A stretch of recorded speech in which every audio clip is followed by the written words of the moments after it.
been inspired to put together this whole Facebook group about Todd Rundgren, the composer, because I know that a lot of people have encountered some scorn or laughter when they mention that they're really into Todd Rundgren, because a lot of people out there who just don't understand, they think that Todd Rundgren is just the bang the drum all day guy.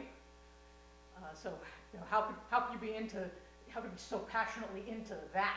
You know, bang the drum all day. I mean, they think that's all there is to him, or they don't even think of that. They just think of teeny boppers, you know, being like, if you're into Todd, it's the same way that, you know, young girls were into Elvis back in the day, when it's not like that at all. But some people just can't get their minds around being really into the music. I was inspired to do this because my colleague Sarah Strums at Troy, who is the social media guru for the Spirit of Harmony Foundation, was telling me about her extended family giving her grief about being a Todd fan. They misinterpreted her interest in the music as being interest in him in the teeny bopper way, and one member of her family was even telling her that she should be into a different artist instead, because Todd's music just wasn't any good.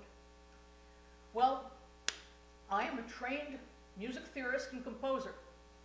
I'm here to get into all the nuts and bolts to show exactly why Todd's music is sophisticated, objectively speaking. The kinds of chords that he uses are way more complicated than most artists within the rock and pop genres. I think genres are bullshit to begin with, but for the purpose of the world we live in, the rock and pop genre is known for being a 3-chord genre overall. And Todd makes use of hybrid chords, and I'll demonstrate what a hybrid chord is. But he makes use of hybrid chords, and hybrid chords don't pop up in rock and pop music very often. They pop up in French Impressionist music. Claude Debussy pretty much invented hybrid chords. He also invented the whole tone scale, which Todd also uses. I'll get into that in a later installment.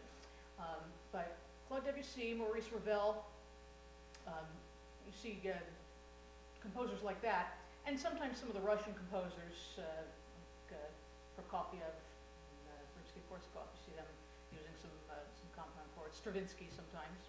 Now, a hybrid chord is a chord that mixes 2 keys together. It plays in 2 keys at once, which gives a richer emotional reaction from the listener than just a straight up major or minor, or even just a regular major or minor 7 chord. For example, that's an F major chord. Pretty standard.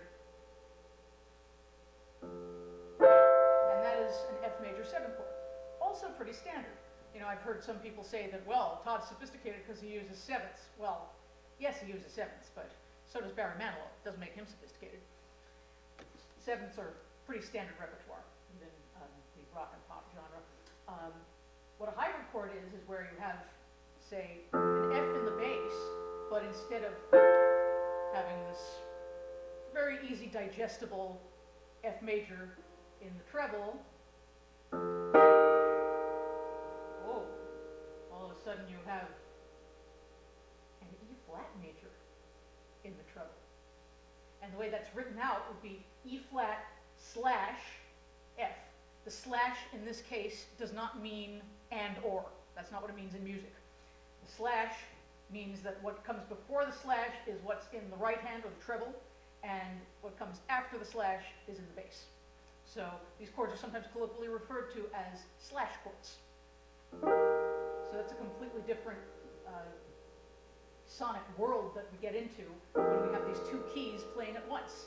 And Todd's repertoire is chock full of these, all over the place.